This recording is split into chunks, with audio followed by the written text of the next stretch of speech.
Welcome to the Muscles and Mindset Revolution, the podcast for ambitious women who want to build strength, feel confident AF, and lose fat for good without counting calories, endless cardio, or BS quick fixes. I'm your host, certified life coach, personal trainer, and mindset expert, Ann Jones. After 15 plus years in the fitness industry, I know the real key to lasting change isn't just what you do, it's how you think. If you're ready to shift your mindset, build a lifestyle you love, and feel confident AF, you're in the right place. Let's dive in. For those of you who are listening on audio, my husband's head is sneaking sideways into the frame here. This is my guest, Matt Horsfield. If you're new to the podcast, welcome. And if you're returning, thanks for coming back.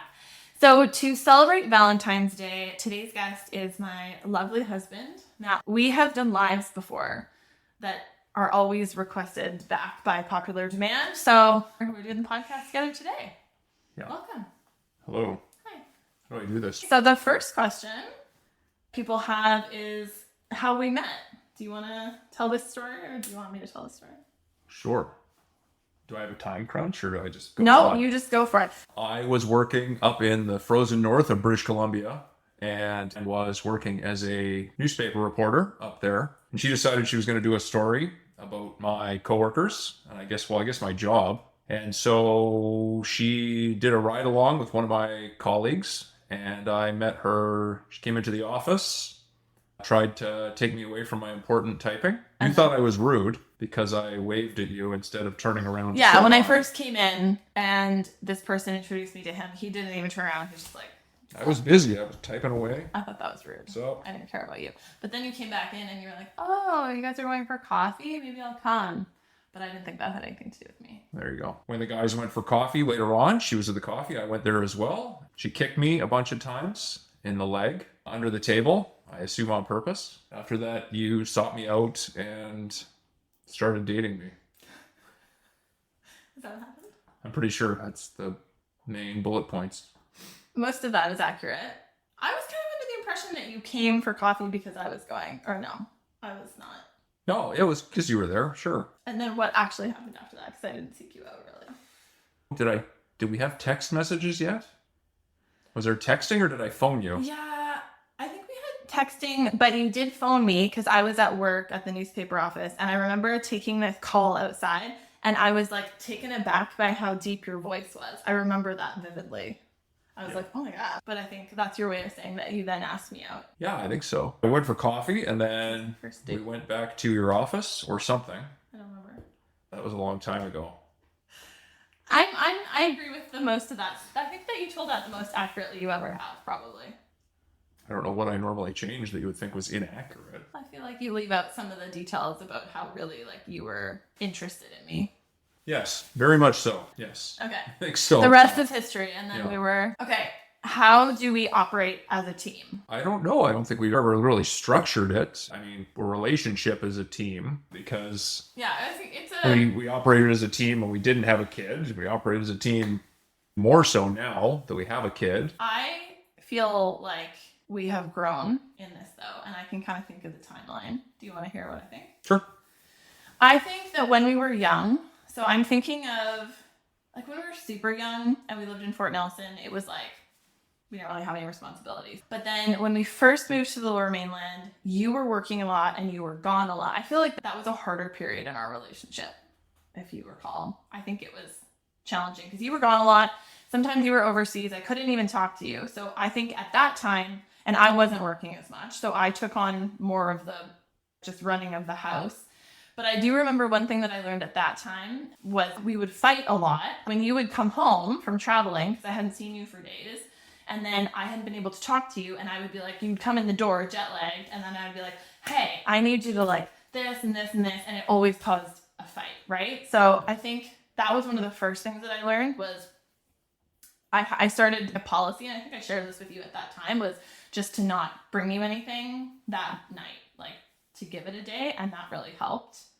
One thing that I learned, this is also when I started my therapy, and one super annoying thing that my psychologist shared with me that I always come back to is, and I have heard this from clients all the time now, it's like, he didn't X, Y, Z, or he just didn't, like, he didn't do this. And I remember my psychologist saying, like, you mean he didn't do it the way that you would have done it. And that was really big for me, is to recognize that you are not me. Yeah. And we do things differently. Yeah. I think our dynamic from living together in Fort Nelson changed a lot when we went to the Lower Mainland, because I was gone so much that it almost, like, we pretty much became like dating people who sporadically lived together. Yeah, that's which put a lot of burden on you, because we still had to, pay for our house and do all the logistics of the house thing. And I was away so much, it was like I would come home and be home for a few days, but then I'd be gone. And like we had two like separate lives. And at the same time, like you were doing schooling, a lot of schooling and stuff, and doing all your Zumba and stuff like that. And I was away. So even when I was home, you'd be gone a lot of the time at work or doing something. So we didn't really have to work as a team, because we're so separate. we had so much time to ourselves all the time that there was like whatever we wanted to do, we were basically doing. And the other stuff, unfortunately, just kind of fell on you, because I was home very limited time. And the first day I was home invariably was a gong show. Yeah, because I was wrecked. About me being in school too. And then kind of like 2015, when I was done school and you started working on art, I feel like we fell a little bit more into a rhythm, because your schedule is more regular. I created my own schedule. We were both very busy, but I think that's when we got into more of that. I went to Trader Joe's, you made pizza on Fridays, you started doing the Costco shop because like you were around more. I think that's where we fell into our division of labor. Our life stabilized a lot more, because 100%. Once I was home all the time, we started to kind of figure out things. I don't think it was as challenging as it was going to get, because we still had an abundance of free time. It was very easy to demarcate things a little more clearly and a little easier. It was much more consistent. You still did the lion's share of house logistics, but you started cooking more again. I took over more of the physical operations of the home, whereas you did all the money logistics. And then once we had Sophie, I didn't get maternity leave of any kind, so you took paternity leave, which was great. We went through figuring it out again then, because it's like one person is at work and has expectations of this person who's at home, who I wanted to come home to like a clean house and a happy baby and a home cooked meal, and usually I did. I was gonna say, I think that was most of reality. I think it was just another like relearning, and then you went back to work, and then it all changed again. My life just disappeared. What do you mean? Well, no, it was like, so like when we had Sophie, yeah, like it was not a transition. It was like an instant. Right, because you were like off work. The time was, my time was gone. Like no more ever again was I like spending hours like playing video games or like going out and being away for 8 hours, like leaving to go to the range out in Mission, like drive an hour out and go shoot for like 4 hours. I wasn't gone for 6 hours from the house. Like it was pretty much a night and day switch for me. Yeah. You had a little harder to keep going to work, but I think we fell into those roles without a lot of friction. And then by the time we moved here, we were in a pretty routine. Like it was pretty smooth, I think. Like having a toddler, and then both of us were working full time. I had started my business.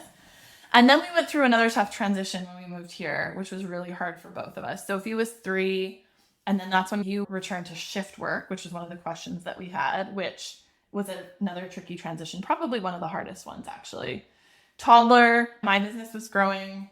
You were here working shift work, and then half the time you were on the island doing art stuff. So fully away for at least a week a month, like fully away. I'm single parenting, which I'm now quite used to.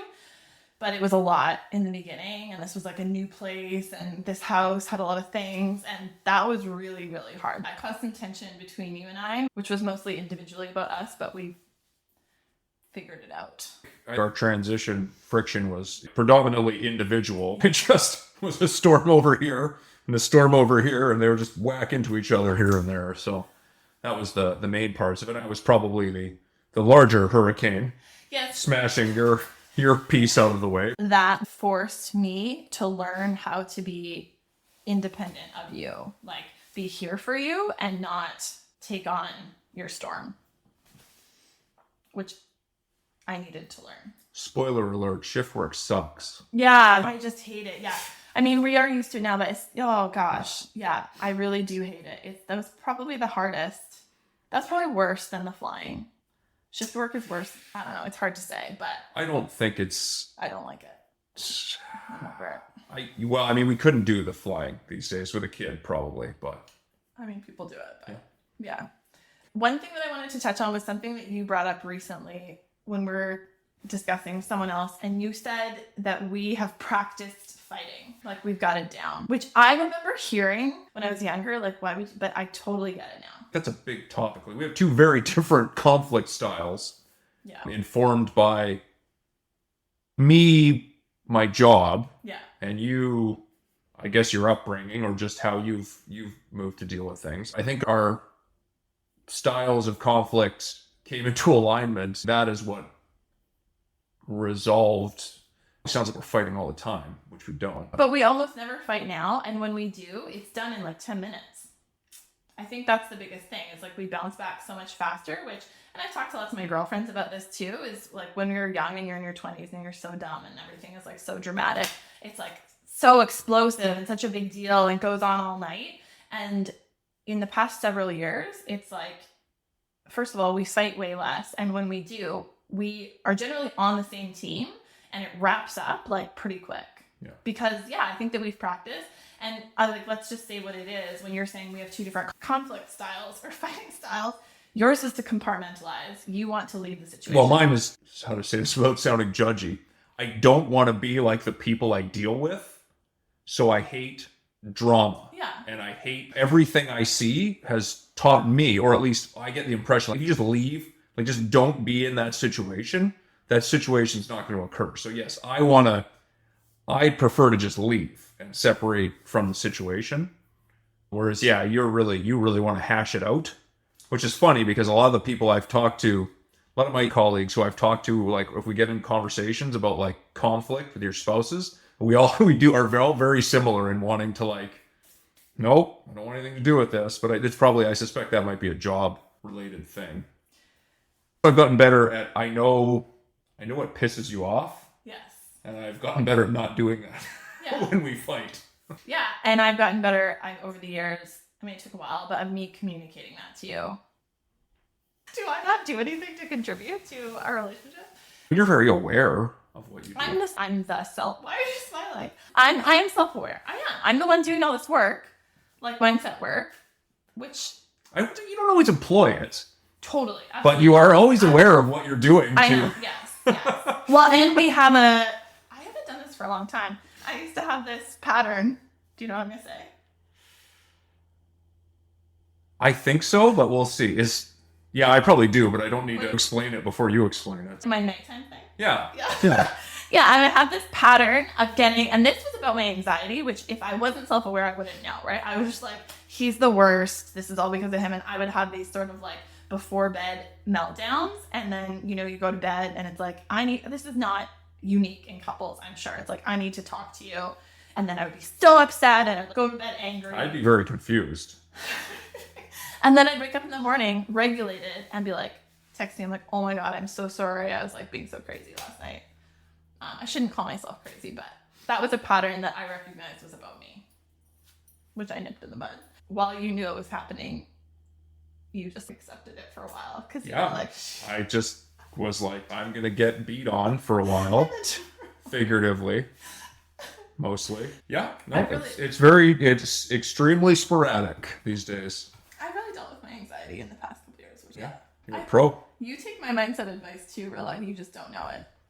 You just absorb it like 2 years after I employ it. Sure. I feel very solid in our connection and our teamwork now. So I feel confident in saying, not that we're perfect, but that if I were to give some takeaways, it would be to probably practice fighting, work on your own shit and your own self-awareness.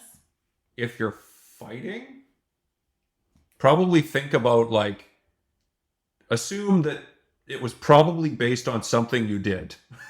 Like, it was probably your fault for some reason. Like, for both people to assume that? I mean, I always think that, like, our fights tend to be because I don't like the way you bring things to me.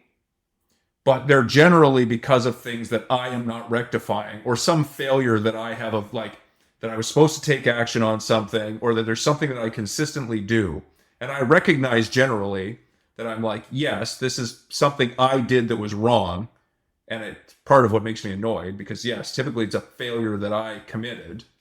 which I dislike strongly because I come from a background where like everything on ERT is about accountability. So I hate it. And all ERT guys hate making a mistake. I mean, we get jumped on it a lot worse on ERT than at home. But yes, I recognize that like it's typically, I think the best takeaway is think about it, and there's probably something you did that you have to own that you did wrong. I think the reason we fight is because I tend to get upset the way you bring things to me sometimes. And I get that. Working on it. And you have things that have nothing to do with me that I do that spark you too. Totally. So, and I think that I can only... Which you're getting better at. I'm getting better. But I can only see those things if I worked on that. I think like I'm saying like clean up your own side of the street. Really. Yeah. Okay, so there was a question about how we balance life with shift work craziness or something like that. So we addressed it a little bit already, but Matt works shift work 12 hours, which is usually more like 13. Anyways, and then you're gone also, like at least 25% of the time. Gone. How do we quote unquote balance it? Do you want to go first? No. We don't. Yeah, that's true. There's no balancing. There's what I learned when we did this, and you basically have to surrender to the fact that like it's not gonna be perfect. I was gonna say you surrender to the fact that your life is gone. Like that's so negative. No, it's not, and I don't mean that in a negative way. What's the best way to put this? Like, so I have a full-time job. It takes up 48 hours of my week over 4 days. And effectively for 4 days, 4 24-hour periods plus, I'm gone. My shifts are 12 hours. I'm gone at like 6 in the morning till, call it 7:30 or 8 p.m. at night. Like I'm not coming back. That day is gone. There'll be a few things I can get done in the evening, but mostly I come home, we hang out a little bit, we go to bed, and I do that again for one more day. Then the next day I'm asleep for half the day. I'm up for a bit of it, and I go to sleep to try and get ready to work nights. And I work 12 hours nights, and I'm asleep. I work another 12 hours nights, and I sleep typically till like noon, and then I have 3.5 days off, basically. While that's happening, you have a full-time job that takes up a whole bunch of your time, like you're always working. You have a lot on the go. You have a lot on your plate to do. On top of that, we have Sophie. And Sophie has 5 days of school. She has activities. Our time is gone, and it's all earmarked. I'll qualify this after, but like you don't get hobbies. Like there's no hobbies. There's no life left over for that. And that's fine. That's our obligation as parents who both have full-time jobs. If your hobbies are, like I'm lucky, photography, kind of. If I want to duck away for 20 minutes, 25 minutes and sit on the computer editing photos, that's doable. Like I can leave. I have little periods like that, but I'm not going out for like multiple hours a day. I'm not going to leave for like a 6-hour travel out into the bush to go look for photos do that and stuff. Sometimes. I'll qualify it. Like, you need me to plan that early on, which is fun. Like occasionally we can jump away to do that, but our day is full. Like it's pretty earmarked. When I'm working, you take on a whole bunch. Like you have to cook, you have to look after Sophie, or your mom helps, which is a benefit, obviously, that not a lot of people have. Like, we have the grandparents to help out. But basically, like, when I'm not working, I do everything that's the household stuff. So that I can... You can work, which means making Sophie's lunch. Sophie goes to school. I pick Sophie up from school. She comes home. I spend some time with Sophie. Then I'm making dinner. So I'm prepping all the food. I'm cooking the food. After that, I'm cleaning up the kitchen. We take turns doing teeth time and bedtime with Sophie and stuff. But I mean, like, it's a full day. I pretty much always do drop off, school drop off. You always do pick up when you're here. And then sometimes, like, I leave bedtime to you a little bit more when you're here, because when you're not here, you're like not here. And I'm doing it. Yeah, which, and that's the thing. Like, fine. But we manage it because I just accept. I mean, that's part of being a team. Our choices are we either do that, or I come home from being away for a week, or I'm on my days off and I'm like, sorry, Anne, you get to do everything. But you're making it sound like we don't have any fun. We do, for sure, but I tell you this, and I whine about this on the regular. We're not really on the same page about this. We have a whole lot on the go. And the only recourse was if I was a jerk and I was like, no, you're the wife, like you do it, which I'm not going to do because it's not my style. It's not my attitude. I don't believe that's your role. It seems fair. I'm gone a week a month for training. Otherwise, I'm gone for shifts. So I guess we have obligations. I do them when you're working and vice versa. So yeah, I think that's how it works. There are a few things which we can talk about, which are probably more influenced by me. Oh, because you're kind of the food prep guy. that make our lives easier. I also think we just have to let go of the idea that it's going to be perfect. This is what so many people run into, is having two adults to be working full time and parenting, and then to expect all the other things you're going to do on top of that. I think shift work blows, and communication. You don't manage shift work. It's basically the answer to it. Like, shift work manages you. Basically, the only option for shift work is one partner doing everything when the other person is away, and the other partner's got to be prepared to basically take over 99% of the stuff for the period that they're here. Some families, two parents do shift work. Well, then that's a terrible choice.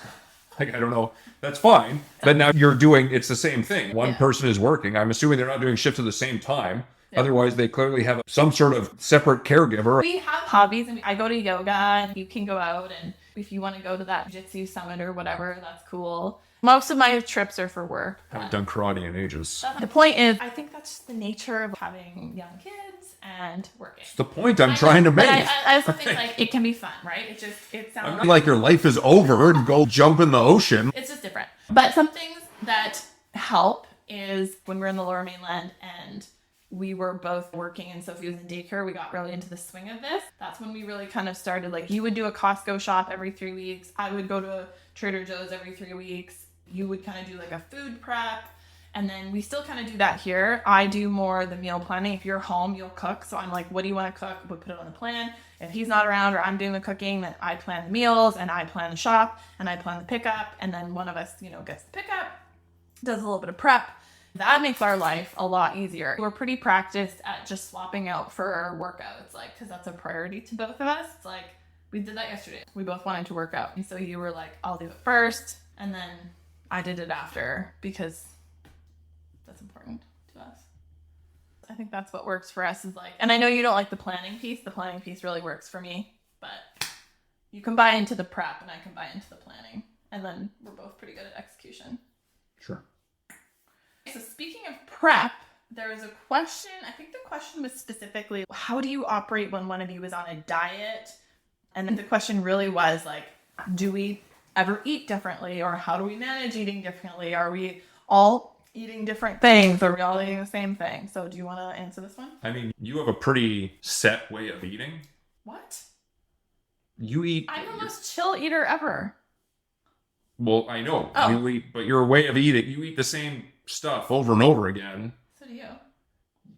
Yes, but my point is you're consistent. Your diet is consistent forever. You don't change things. Tell people what all these things are that I apparently eat all the time. So in the morning, Anne puts a frying pan on the oven. If we back up about 12 hours, I've cleaned the surface of with soap and water and a scrubbing. It's very nice because I clean the kitchen. Sometimes I clean it. So anyways, you put a frying pan on, you put oil in it. Then you put something on the oil, which causes it to splatter and grease up the surface that I've cleaned, as well as the surrounding countertop and probably the floor. That's only when I'm making meatballs.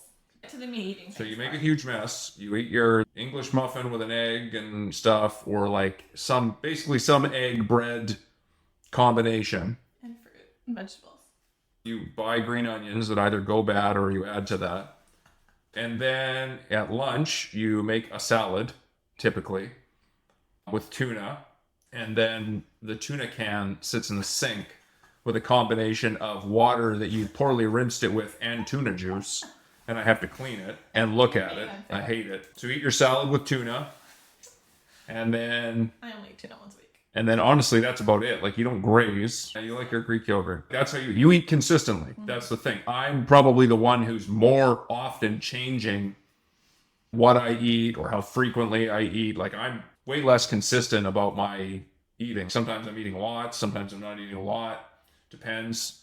Other times, like I gotta fit into a bikini for summer. So like I'm trying to lean out. I'm a member of the eating disorder response team. So I'm frequently trying to lean out or get more muscle or lean out or one of the two. And then, so yeah, it's easy for me because I feel like 90% of the time I'm cooking. So I really control it, but that's not true. Like you're probably cooking 50% of the time at least. You're not here. Yeah, we eat the same thing over and over again, so it's not difficult. The dinners I make are basically the same.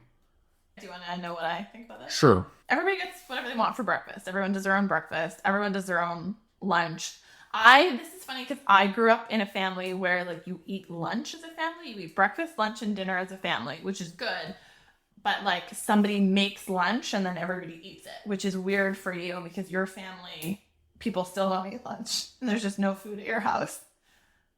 But like lunch wasn't like a family meal at your house. So that was weird for me. And that's probably because we were like, your family was all in different places. My dad did shift work. So. Yeah.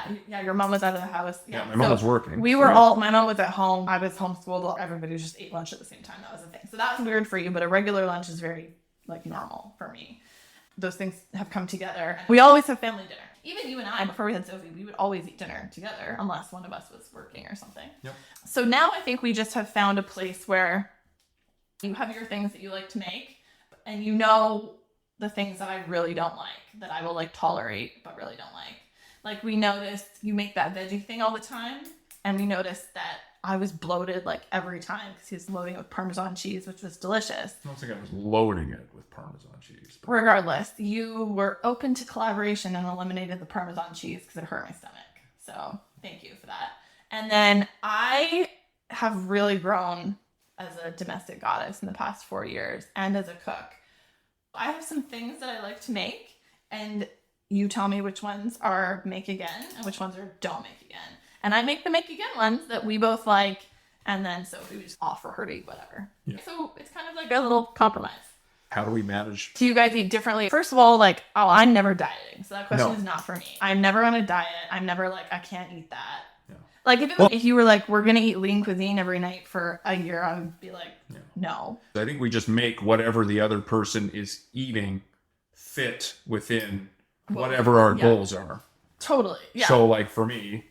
I will adjust whatever else I'm doing in my day from a macros point of view. I'll just make it fit. If you're making spaghetti, then I'll just make that fit with my day. You seem to do the same. We just make it fit within. We'll talk about it in planning. Sometimes you are counting macros. So you'll track whatever I give you. I don't know if I do a good job with macros. But... Well, whatever. And then I just want to know if it's balanced. So if you're cooking, I'd be like, what are we having for dinner? Because that's going to inform what I'm going to have for lunch. So it's a collaboration. I think we also eat overall probably really healthy. Yeah. So it's not difficult to really fit anything in. We do eat pizza every single week. Yeah. But I mean, like separate from that, like our dinners are vegetables, meat, a vegetable, and a carb of some kind. Yeah. Like it's or just vegetables and meat. We don't have a lot of junk in our life separate from pizza. The occasional munchies. Yeah. Weekend beer. Yeah. And I'll have wine or whatever. The only other time we're eating out is if we go on a date. I had a goal for us last year for us to go on 12 dates. And we managed 10. So this year we're going to do 12. So probably once a month, at least once. Or for traveling, it's a little bit more. Every once in a while we have like an emergency sushi. That's pretty rare. Yeah. There will be days when it's just... It's not worth it. It's not happening. Do you want to talk about what happens when I don't have access to food? And how you... I was just thinking of the fairy. Christmas. Anne is... so consistent.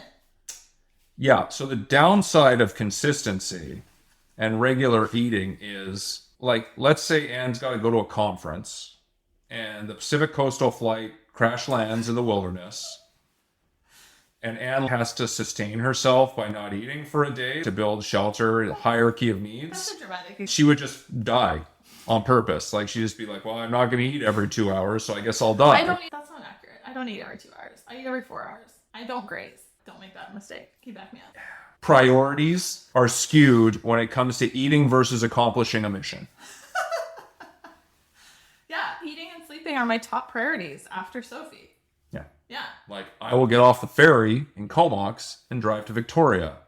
And if your goal is to get to Victoria, you don't need to eat or stop a bunch of times to source food. Like, you need to get there. You need to eat. But Anne will die. I won't die, but I get pretty hangry about it. Yes. I will cause some frustration.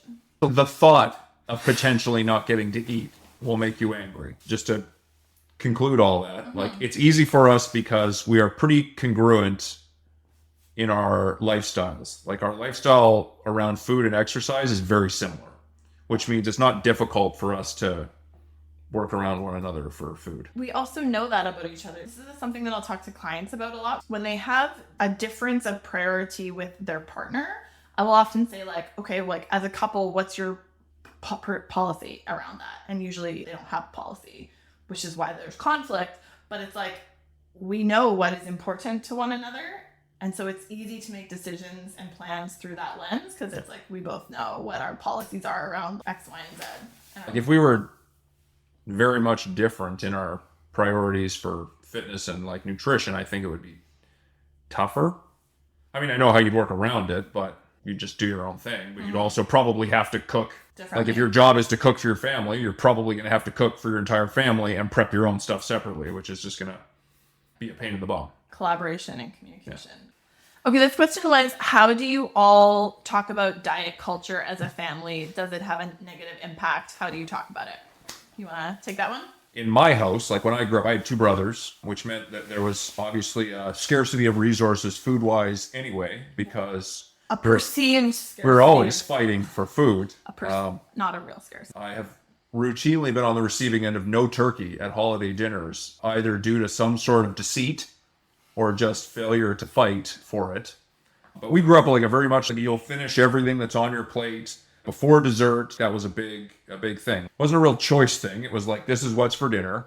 If you don't eat it, then you don't get anything, which is fine. But like, that's what I grew up with. It's like, you will finish what's on your plate. So dessert was always like a reward for finishing your food. And it was always about like, you have to finish all your food. I mean, it was the 80s, so nobody was talking about like, what are your hunger cues and things like that. It was like, you'll finish this, and occasionally my mother would assault with a carrot, because a raw carrot would break, and she hit my brother with it once. So that's what you learned? Not that we ate like super poorly or anything, but like my parents didn't have any sort of nutritional knowledge. They're not big athletes. They took up running and exercise that anyone did, like as a parent, but like we weren't a exercise focused family.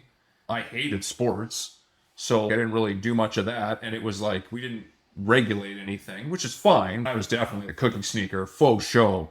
And I also, as you well know, I'm like a goldfish. I don't have an off switch. If there is a bag of something, like its job is to be finished. Like you will accomplish the task of finishing these cookies. So that's something I grew up with. That was definitely what I have as my background. I fall back on that a lot of the time, which you're very much not on board with, like the bad food, like good food, bad foods. You don't use that language, though. No, and I was going to get to, like, I was going to let you say your piece, but effectively, I know that my method doesn't work. The reason that I have such a tough time, I'm constantly in a state of either gaining weight or losing weight, be it positive or negative, for bulking for muscle or leaning out. The reason I'm doing that all the time, and it's such a yo-yo, is because of the way I was brought up. I would 100% opt for your method than mine, because mine takes way more mental bandwidth than I would like.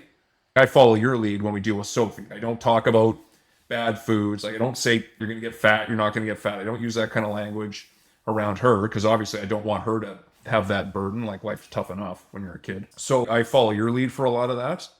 Well, we don't talk about that about anyone else either, though. No, for sure. At all. Like we just don't talk about people's bodies. I can't really remember. I think that I also had that, like you have to finish your plate to get dessert thing.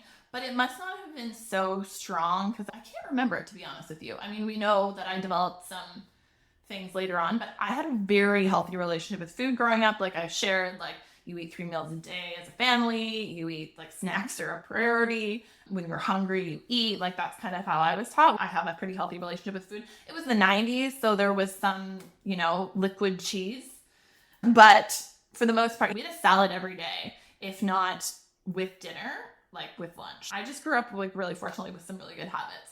Everybody here probably knows my story about my disordered eating in university, because I know that. And then I was really interested to learn, like when we had a kid, how do we create a healthy, mindful eater? So I really have done a lot of research on it, which I'm grateful that you were willing to learn the approach that I wanted to take, which I think has worked quite well. Sophie's a pretty easy eater. She's more recently gotten a little bit more picky, but I think she's just like learning what she likes. I mean, just watching her compared to like her friends, I just would say that she's definitely more regulated than some kids that I see around her. She will pick up a cookie and then be like, I don't really want this. Or she eats half a candy cane and then she's like, she's like, good. I'm like, I don't want to say it's like a cop-out, but I think it's easier for her, because I think having 2 parents who are relatively focused on like eating healthy, exercising, I think that behavior just kind of becomes normal. That's what she knows. You know what I was thinking the other day is, because like she doesn't have the experience of having TV with commercials, but Amazon has commercials now. And I was watching something with her yesterday, and this commercial came on, and I was just kind of taken aback first of all, because I forget there's like, why are there commercials? And then it was like this really thin woman doing yoga, and I was kind of like, why is this like on a kid's show? And it just made me think that kids of our generation have this whole other messed up problem with YouTube, which is like why she's not allowed to have a free-for-all on YouTube.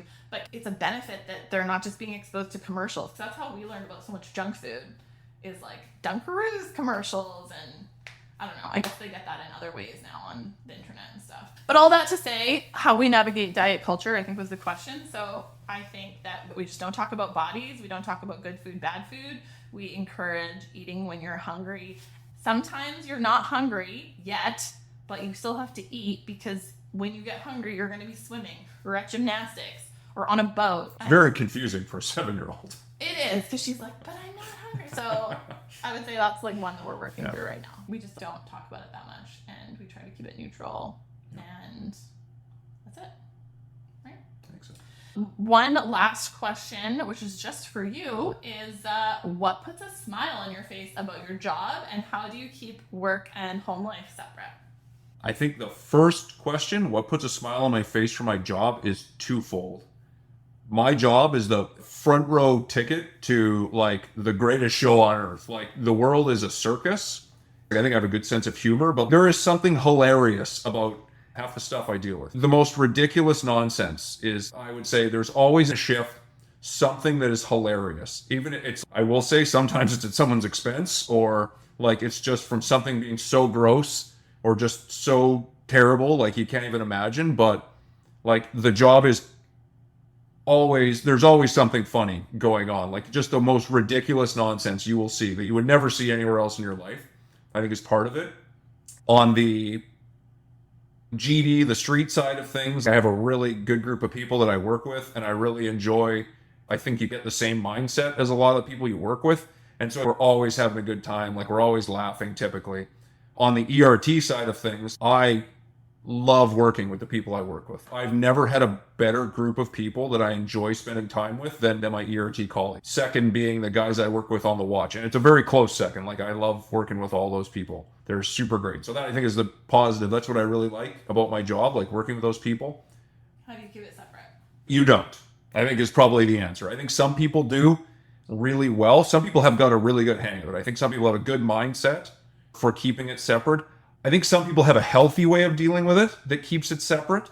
Like, I know guys that I work with here who, when they shut down at the end of the shift, like, it doesn't go with them. It's there, and they're not so deeply invested in the outcome of everything that they do that it bleeds into their life.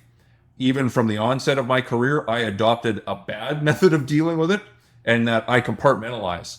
And I was really good at compartmentalizing, but compartmentalizing is just building a wall around stuff, and that wall is only good until it's not, and then stuff starts to leak out.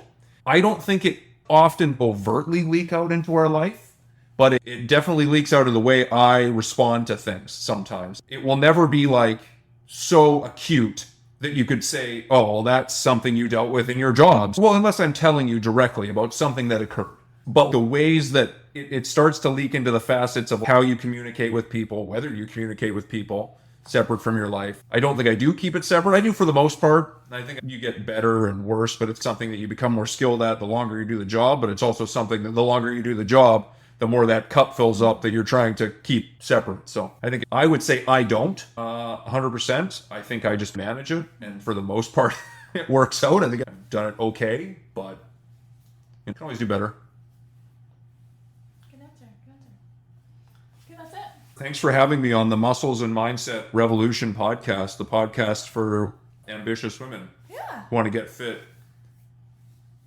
and other stuff. Yeah, you got it. And want to do other stuff good too.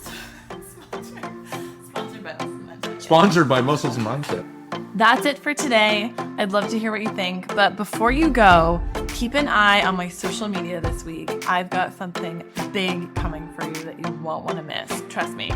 If you have ever wanted to work with us, this is for you. You're going to want to hear it. And hey, if you love this episode, it would mean the world to me if you left us a 5-star review. It helps more women like you to find this podcast and start their own journey to confidence, strength, and lasting results. Thank you for listening, and I'll see you next time.